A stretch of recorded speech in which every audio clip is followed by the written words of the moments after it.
What's up mga ka-Erts? Narito na naman tayo para sa panibagong reaction at usapang siguradong pag-uusapan ng maraming supporters. At ang tampok natin ngayon ay walang iba kundi sina Edo at Brigitte. Isang larawan lamang ang kumakalat ngayon sa social media pero grabe ang naging epekto nito sa mga netizens. Marami ang napatanong, marami ang kinilig, at marami rin ang nagbigay ng kanya-kanyang opinyon tungkol sa dalawa. Kung titignan ninyo ang larawan, mapapansin agad na pareho silang nakangiti at tila komportable sa presensya ng isa't isa. Walang masyadong salita, walang eksenang sobrang dramatic, pero may kakaibang dating na agad napansin ng mga tagahanga. Minsan kasi, hindi kailangan ng matitinding eksena para makakuha ng atensyon ng mga tao. Minsan sapat na ang isang simpleng larawan upang magbigay ng maraming tanong sa isip ng mga nakakakita. At dahil dito, muling nabuhay ang usapan tungkol kina Edo at Brigitte. May mga nagsasabing baka espesyal na talaga ang samahan ng dalawa. May ilan namang naniniwala na magkaibigan lamang sila na may malalim na respeto sa isa't isa. Ngunit anuman ang paniniwala ng bawat isa, hindi may kakailan na napakaraming tao ang interesado sa kanilang kwento. Isa sa mga dahilan kung bakit marami ang sumusubaybay sa kanila ay dahil sa pagiging natural ng kanilang samahan. Hindi ito mukhang pilit at hindi rin mukhang ginagawa lamang para sa content. Sa bawat pagkakataong nakikita silang magkasama, ramdam ng mga supporters ang pagiging totoo at simple ng kanilang pakikitungo sa isa't isa. At sa panahon ngayon kung saan maraming content ang madaling pagdudahan, malaking bagay para sa mga manunood ang makakita ng mga taong tila genuine sa harap ng kamera. Pero mga ka-Erts, hindi rin maiiwasan na may mga taong kumu-question sa kanilang samahan. Habang dumarami ang sumusuporta, dumarami rin ang mga nagbibigay ng negatibong komento. May mga nagsasabing ginagamit lamang ang isyu para magkaroon ng atensyon, habang may ilan naman na patuloy na naghahanap ng mali sa bawat galaw nila.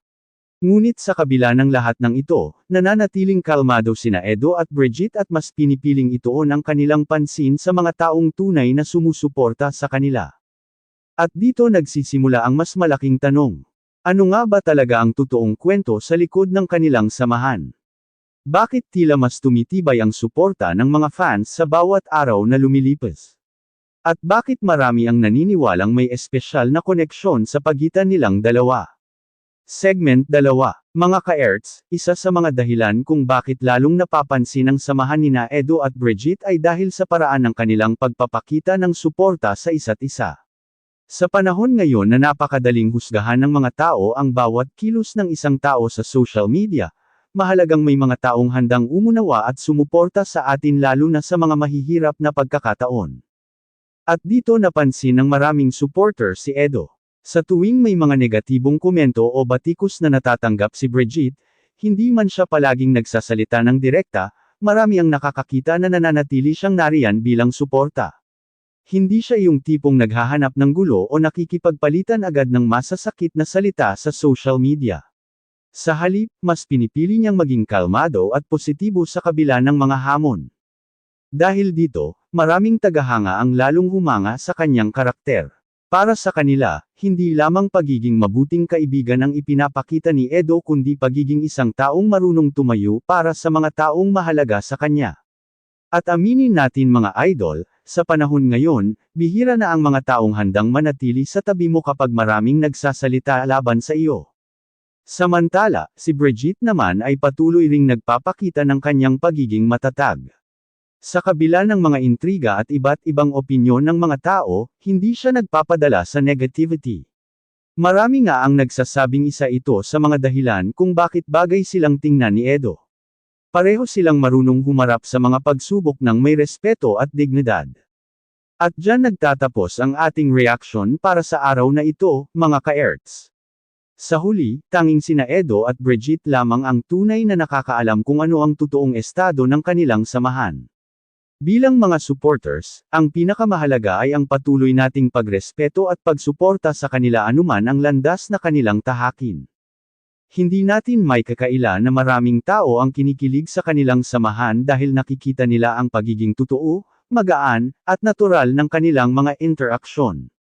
Ngunit habang wala pang malinaw na pahayag mula sa kanilang dalawa, mananatili muna itong isang kwentong puno ng tanong, pag-asa, at iba't ibang opinyon mula sa mga tagahanga. Kung nagustuhan ninyo ang video na ito, huwag kalimutang pindutin ang like button, i-share sa inyong mga kaibigan, at mag-subscribe kung bago ka pa lamang sa ating channel. I-click na rin ang notification bell para lagi kayong updated sa ating mga reaction videos, trending topics, at mga kwentong siguradong magbibigay sa inyo ng kilig, saya, at inspirasyon. Maraming salamat sa inyong walang sawang suporta. Ako si Ka-Ers, nagsasabing, sa bawat kwento, may aral. Sa bawat samahan, may dahilan. At sa bawat suporta, may pag-asang nabubuo. Hanggang sa susunod nating video, mga Ka-Erts. God bless everyone at ingat palagi.